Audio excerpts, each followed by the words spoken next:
So হাইব্রিডন এই video তোমাদের second semester sociology honours এবং জেনারেল অনার্স আর জেনারেল বলছি তার কারণ তোমাদের সিলেবাসটা সেম। সো যাদের মেজর আছে সোশিওলজি, যাদের মাইনর আছে সোশিওলজি, আর যাদের এমডিসি বা সিজি2 আছে সোশিওলজি, তারা কিন্তু সাজেশনটা ফলো করতে পারে।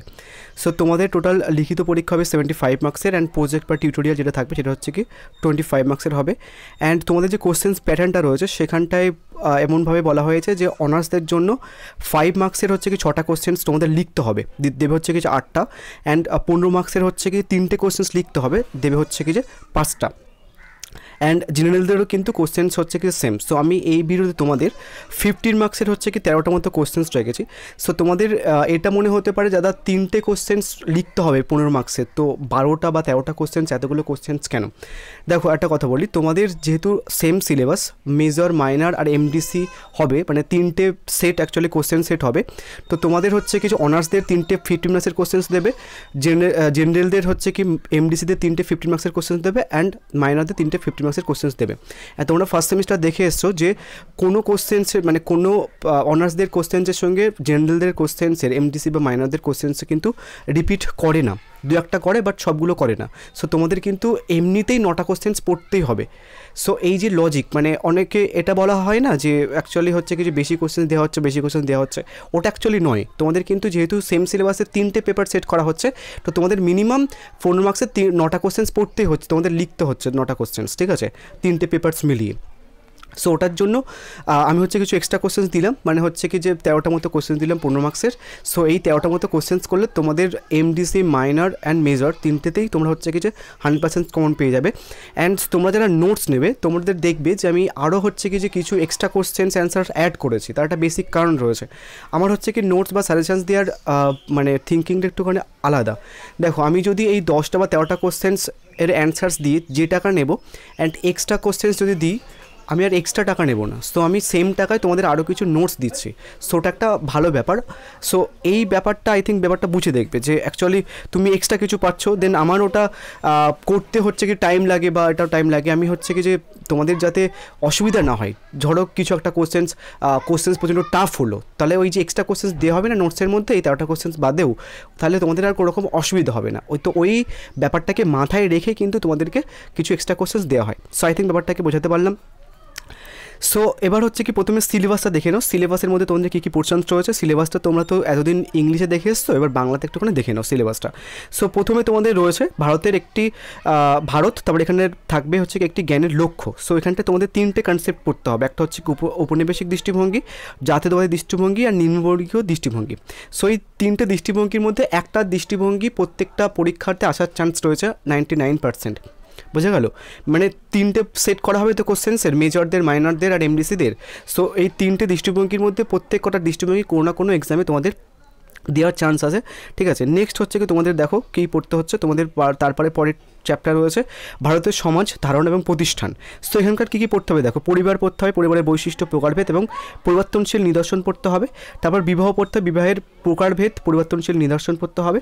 তারপর হচ্ছে কি আত্মীয়তা পড়তে হবে এবং নীতি এবং নিদর্শন পড়তে হবে। তারপর হচ্ছে কি জাতি পড়তে হবে, জাতির ধারণা আর দৃষ্টিভঙ্গি পড়তে হবে। সো যদি স্ক্রিনশট মেরে নাও তাহলে স্ক্রিনশট মেরে নিতে পারো, তো আদারওয়াইজ আমার কথাগুলো শুনবে, আদারওয়াইজ কিন্তু প্রবলেম পড়বে। প্রথম হচ্ছে কি যে বর্ণ এবং জাতি, প্রভাবশালী জাতি। নেক্সট হচ্ছে কি তোমাদের যজমানির প্রথা পড়তে হবে। এখানটায় কী পড়তে হবে দেখো, জাতির সচলতা আর হচ্ছে কি সংস্কৃতায়ন পড়তে হবে। নেক্সট তোমাদের হচ্ছে কি 3 নম্বর অধ্যায় কী রয়েছে, গ্রামের কাঠামো এবং পরিবর্তন। নেক্সট এখানটায় গ্রাম সংহতি, অভ্যন্তরীণ বিধি ব্যবস্থা, কৃষক শ্রেণী। নেক্সট হচ্ছে কি তোমাদের এখানটায় পড়তে হবে কৃষক শ্রেণীর প্রকৃতি, প্রাক এবং পরবর্তী স্বাধীন ভারতে কৃষক। নেক্সট হচ্ছে কি যে উপজাতি পড়তে হবে, বৈশিষ্ট্য। তারপর হচ্ছে কি তোমার পড়তে হবে আদিবাসী উন্নয়নের সমস্যা সমূহ, প্রাক এবং পরবর্তী স্বাধীন ভারতে এর ব্যবস্থা। এবার আমি তোমাদের না এই যে প্রথম যে দুটো অধ্যায় রয়েছে, ঠিক আছে, এই যে প্রথম যে দুটো অধ্যায় রয়েছে 1 আর 2, এখান থেকে বেসিক্যালি আমি তোমাদের সাজেশনসটা দিয়েছি।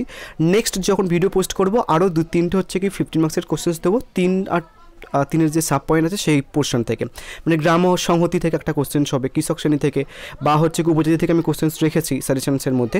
সো গ্রাম সংহতি থেকে তোমাদের কিছু কোশ্চেন্স করতে হবে, আরও 2-একটা কোশ্চেন্স আমি হচ্ছে কি যে পরে অ্যাড করবো যখন ফাইনাল সাজেশন পোস্ট করবো তখন। আদারওয়াইজ এই 13টা কোশ্চেন্স করে যাও, তোমাদের 3টে কোশ্চেন্স করতে হবে। তো মানে যে কোনো পেপারসে হোক না কেন, অনার্স বা জেনারেল বা মাইনর বা এমডিসি।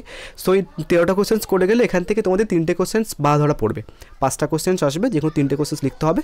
এই 13টা কোশ্চেন্সের মধ্যে তোমাদের 100% কমন পেয়ে যাবে। যাই হোক, এবার কোশ্চেন্সগুলো আমি তোমাদের বলি। অ্যান্ড তোমরা কিন্তু এই পেপারটা মানে সোশিওলজি পেপারটার হচ্ছে কি নোটস পেয়ে যাবে ইংলিশ এবং বাংলা ভার্সানে, এবং এই পেপারটা সেক পেপারসে নোটস পেয়ে যাবে।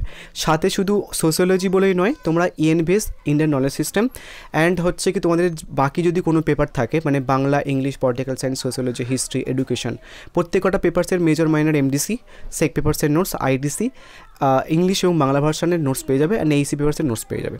সো যারা নেবে একটুখানি হোয়াটসঅ্যাপ করে নিও। অ্যান্ড যদি কোনো টিচার নোটস নেন, কাইন্ডলি আপনি জাস্ট নর্মালি একটুখানি বলবেন যে আমি টিচার, আমি নোটস নেব, এইভাবে কথাটা বলবেন, মানে উল্টোপাল্টা কিছু একটা বলে নোটস নেবেন না, ঠিক আছে?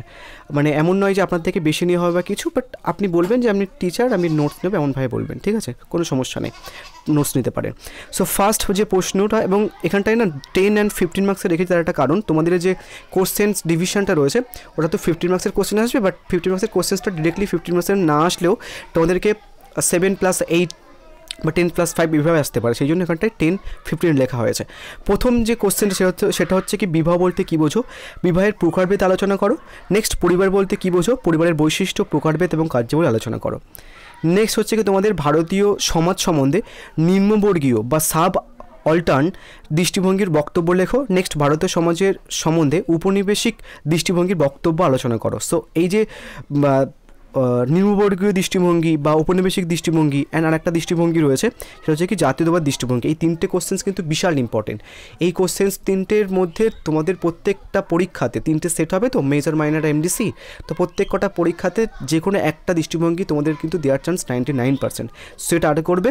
অ্যান্ড একদম পুরো 13টা কোশ্চেন্স এক জলের মতো মুখস্থ করে নেবে। 13টা কোশ্চেন্সের বাইরে কোনো কোশ্চেন সেট করতে পারবে না ক্যালকাটা ইউনিভার্সিটি। যাই হোক, নেক্সট তোমাদের আত্মীয়তা বলতে কী বোঝো, আত্মীয়তার সম্পর্কে নীতি ও ধরনগুলি লেখো। নেক্সট তোমাদের ভারতীয় সমাজে জাতি ব্যবস্থার ভবিষ্যৎ সম্পর্কে আলোচনা করো। নেক্সট জাত ব্যবস্থা কী, ভারতীয় জাত ব্যবস্থার সামাজিক সচলতা সম্পর্কে লেখো। নেক্সট তোমাদের বর্ণ প্রথা কী, বর্ণ প্রথার মূল বৈশিষ্ট্যগুলি কী কী। নেক্সট বর্ণ ও জাতি বলতে কী বোঝো, এদের মধ্যে সম্পর্ক লেখো। অ্যান্ড তুমি সোশিওলজি পেপারটার একটা প্রপার প্লে লিস্ট পেয়ে যাবে। তোমরা হচ্ছে কি বাদবাকি যে পেপারগুলো আমি পোস্ট করবো, মানে সোশিওলজি রিলেটেড যে ভিডিও পোস্ট করবো, তোমরা ওখানটা কিন্তু পেয়ে যাবে। অ্যান্ড তোমরা সবাই জানো যে ফার্স্ট সেমিস্টার 100% কমন ছিল। যে জানো না, তোমাদের জাস্ট কোশ্চেন্স পেপারটা নাও অ্যান্ড আমার ফার্স্ট সেমিস্টারের সোশিওলজি সাজেশনস চেক করে নিতে পারো। মানে আমি হাওয়াই কথা বলি না, ফার্স্ট কথা। নেক্সট তোমার সংস্কৃতায়ন কাকে বলে, সংস্কৃতায়নের প্রধান বৈশিষ্ট্যগুলি কী কী। ভারতে উপজাতির সার্বিক উন্নতির লক্ষ্যে গৃহীত দৃষ্টিভঙ্গি সম্পর্কে আলোচনা করো। নেক্সট তোমাদের যজমানি প্রথা কী, যজমানি প্রথার প্রকৃতি ও কার্যাবলী আলোচনা করো।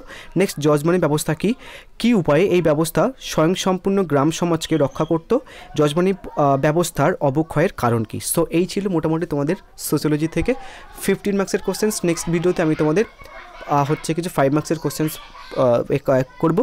অ্যান্ড তোমরা হচ্ছে কি যে পরীক্ষার আগে লাস্ট মিনিট সাজেশনটা পেলে চেক করে দেখে নেবে। যারা সাবস্ক্রাইব করতে চাইছো করে নিতে পারো, আদারওয়াইজ হচ্ছে কি তোমরা চ্যানেলটা খুঁজে প্লে লিস্ট চেক করে নর্মালি ভিডিওটা দেখে নেবে last minute suggestion. So thank you.